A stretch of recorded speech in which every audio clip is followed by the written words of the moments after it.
മന്ത്രി P C Vishwanath മാധ്യമങ്ങളോട് സംസാരിക്കുകയാണ്. കേൾക്കും.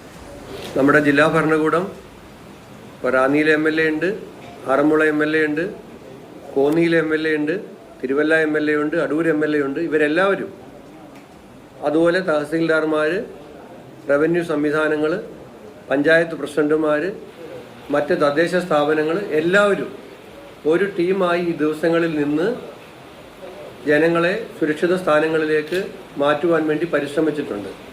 ഇപ്പോൾ ക്യാമ്പുകളിൽ ഈ നിമിഷം വരെ പത്തനംതിട്ട ജില്ലയിൽ 3568 പേർ വിവിധ ക്യാമ്പുകളിലായി ഇപ്പോൾ ഉണ്ട്.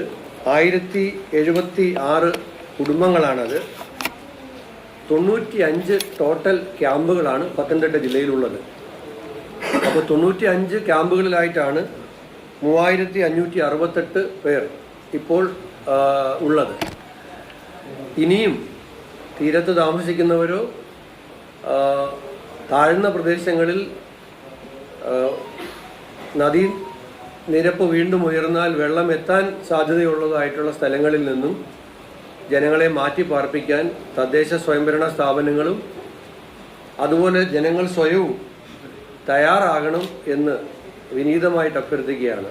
ഇന്നൊരു രാത്രി കൂടി ഗവൺമെൻറ്റുമായും ജില്ലാ ഭരണകൂടവുമായും സഹകരിക്കണം എന്ന് വിനീതമായിട്ട് നമ്മൾ അഭ്യർത്ഥിക്കുകയാണ്. അതാണ് നമുക്ക് പ്രധാനമായിട്ടും പറയാനുള്ളത്. പിന്നെ ക്ലീനിങ്ങുമായി ബന്ധപ്പെട്ട കാര്യങ്ങൾ രാവിലെ മുതൽ നമ്മുടെ പഴവളം മധു MLA പറഞ്ഞിരുന്നു, മറ്റ് MLA മാർ. ഞാനിന്ന് തന്നെ ഒരു ഉന്നതതല യോഗം ആറന്മുളയുമായി ബന്ധപ്പെട്ട് രാവിലെ കോഴഞ്ചേരിയിൽ വിളിച്ചു ചേർത്തു.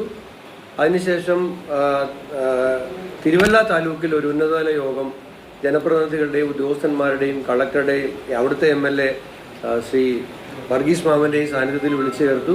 അതിനുശേഷം മല്ലപ്പള്ളിയിൽ ഒരു ഉന്നതതല യോഗം റാന്നിയിലെയും തിരുവല്ലയിലെയും വില്ലേജുകളുമായി ബന്ധപ്പെട്ട് വിളിച്ചു ചേർത്തു. അതിനുശേഷം കോന്നിയിൽ ഒരു ഉന്നതതല യോഗം അവിടുത്തെ MLA ശ്രീ ജനീഷ് കുമാർ, ജനപ്രതിനിധികൾ, റവന്യൂ ഉദ്യോഗസ്ഥന്മാർ എല്ലാവരുടെയും സാന്നിധ്യത്തിൽ കോന്നിയിലും ചേർന്നതിന് ശേഷമാണ് വീണ്ടും റാന്നിയിലേക്ക് ഞാൻ വന്നത്. അപ്പോൾ അത്തരത്തിലുള്ള ഏകോപനങ്ങളും ഉദ്യോഗസ്ഥ തലത്തിലുള്ള കൂടിയാലോചനകളും എല്ലാം നമ്മൾ നടത്തുന്നുണ്ട്.